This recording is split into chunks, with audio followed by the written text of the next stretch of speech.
आखिर गुमराही है क्या? So this is day 23 of learning Quran in the most easiest वे। कल हमने सूरत बकरा का 20 रुकू डिस्कस किया था और आज हम सूरत बकरा का 21st रुकू डिस्कस करेंगे और इससे हदायत हासिल करेंगे।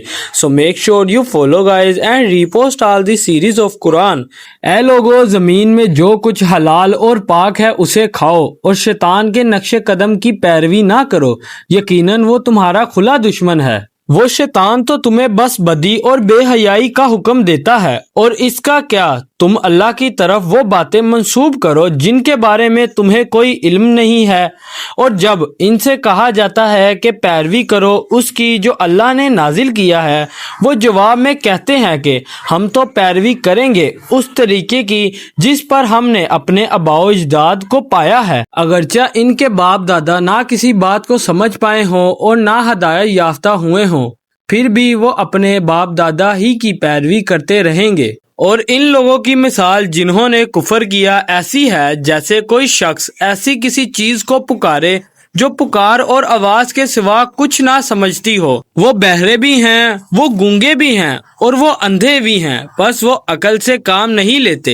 ए अहले ईमान, खाओ उन तमाम पकीज़ा चीज़ों में से जो हमने तुम्हें दी हैं और अल्लाह का शुक्र अदा करो।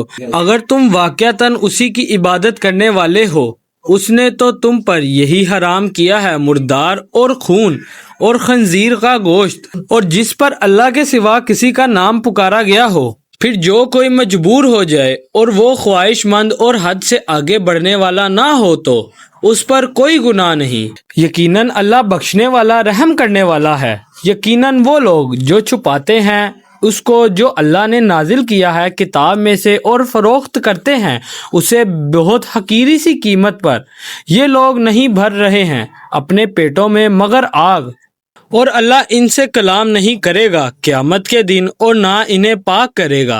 ये हैं वो लोग जिन्होंने हदायत देकर गुमराही खरीद ली है और अल्लाह की मगफिरत हाथ से देकर अजाब खरीद लिया है। तो ये किस कदर सब्र करने वाले हैं दोज़ख पर। ये इसलिए कि अल्लाह ने तो किताब नाजिल की है हक के साथ, और यकीनन जिन लोगों ने किताब में इख्तलाफ डाला वो जिद और मुखालफत में बहुत दूर निकल गए। अब हम इसका तफसील से खुलासा कर लेते हैं कि अल्लाह ताला फरमा रहे हैं कि ए लोगो, जमीन में जो कुछ हलाल और पाक है उसे खाओ और शैतान के नक्शे कदम की पैरवी ना करो, यकीनन वो तुम्हारा खुला दुश्मन है। दरअसल ये बहस सूरतुल इनाम में ज्यादा वजाहत से आएगी। अरब में ये रवाज था कि बुतों के नाम पर कोई जानवर छोड़ देते थे जिसको ज़िबा करना वो हराम समझते थे। ऐसी रवायात हिंदुओं में भी थीं जिन्हें हमने बचपन में देखा है। मिसाल के तौर पर कोई सांड छोड़ दिया, किसी के कान छेद दिए, या फलां बुत के नाम या फलां देवी के नाम छोड़ दिया। ऐसे जानवर जहाँ चाहे मुंह मारे, इन्हें कोई कुछ नहीं कह सकता था। जाहिर है इनका गोश्त कैसे खाया जा सकता था। तो अरब में भी ये रवाज था कि ज़हूर इस्लाम के बाद भी इनके कुछ ना कुछ असरात अभी बाकी थे। आबाओ अजदाद की रस्में जो सदियों से चली आ रही हैं वो आसानी से छूटने वाली नहीं हैं। कुछ ना कुछ असरात रहते हैं, जैसे आज भी हमारे यहाँ हिंदुआना असरात मौजूद हैं। तो ऐसे लोगों से कहा जा रहा है कि मुशरिकाना तोहमत की बुनियाद पर तुम्हारे मुशरिक बाप दादा ने अगर कुछ चीज़ों को हराम ठहरा लिया था और कुछ को हलाल करार दे दिया था तो इसकी कोई हैसियत नहीं। तुम शैतान की पैरवी में मुशरिकाना तोहमत के तहत अल्लाह ताला की हलाल ठहराई हुई चीज़ों को हराम मत ठहराओ। जो चीजें भी हलाल और पकीज़ा हैं उसे खाओ। फिर आगे अल्लाह ताला फरमा रहे हैं कि वो शैतान तो तुम्हें बस बदी और बेहयाई का हुक्म देता है, और इसका क्या, तुम अल्लाह की तरफ वो बातें मंसूब करो जिनके बारे में तुम्हें कोई इल्म नहीं है, और जब इनसे कहा जाता है कि पैरवी करो उसकी जो अल्लाह ने नाजिल किया है, वो जवाब में कहते हैं कि हम तो पैरवी करेंगे उस तरीके की जिस पर हमने अपने आबाओ अजदाद को पाया है। अगरचा इनके बाप दादा ना किसी बात को समझ पाए हों और ना हदायत याफ्ता हुए हों, फिर भी वो अपने बाप दादा ही की पैरवी करते रहेंगे।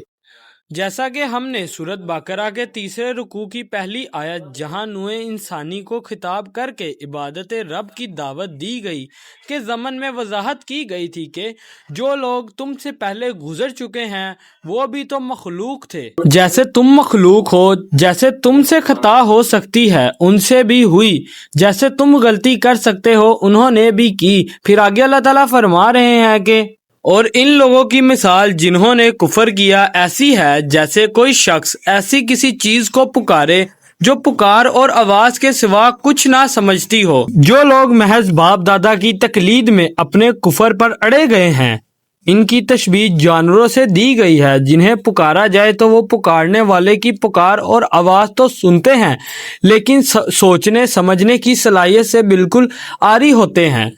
تمثیل سے مراد یہ ہے کہ رسول اللہ صلی اللہ علیہ وآلہ وسلم اور مسلمان ان لوگوں کو سمجھانے کی کوشش کر رہے ہیں لیکن وہ اس دعوت پر کان دھرنے کو تیار نہیں ہیں۔ پھر آگے اللہ تعالیٰ فرما رہے ہیں کہ وہ بہرے بھی ہیں، وہ گونگے بھی ہیں اور وہ اندھے بھی ہیں، بس وہ عقل سے کام نہیں لیتے۔ اے اہل ایمان، کھاؤ ان تمام پاکیزہ چیزوں میں سے جو ہم نے تمہیں دی ہیں اور اللہ کا شکر ادا کرو اگر تم واقعتاً اسی کی عبادت کرنے والے ہو۔ اس نے تو تم پر یہی حرام کیا ہے مردار اور خون اور خنزیر کا گوشت، یعنی جو جانور آپ اپنی موت مر گیا ذبح نہیں کیا گیا وہ حرام ہے اور خون حرام ہے۔ اسی لیے اہل اسلام کا ذبح کرنے کا طریقہ یہ ہے کہ صرف گردن کو کاٹا جائے تاکہ اس میں شریانے وغیرہ کٹ جائیں اور جسم کا اکثر خون نکل جائے، لیکن اگر جھٹکا کیا جائے یا جھٹکے سے کاٹا جائے یعنی تیز دھار آلے کے ایک ہی وار سے جانور کی گردن الگ کر دی جائے جیسے سکھ کرتے ہیں یا جیسے یورپ وغیرہ میں ہوتا ہے تو پھر خون جسم کے اندر رہ جاتا ہے۔ اس طریقے سے مارا گیا جانور حرام ہے جیسے خنزیر کا گوشت حرام ہے۔ پھر آگے اللہ تعالیٰ فرما رہے ہیں کہ اور جس پر اللہ کے سوا کسی کا نام پکارا گیا ہو، یعنی وہ جانور جس کو ذبح کرتے ہوئے کسی بت کا، کسی دیوی کا، کسی دیوتا کا، العوض اللہ کے سوا کسی کا بھی نام لیا گیا تو وہ حرام ہو گیا۔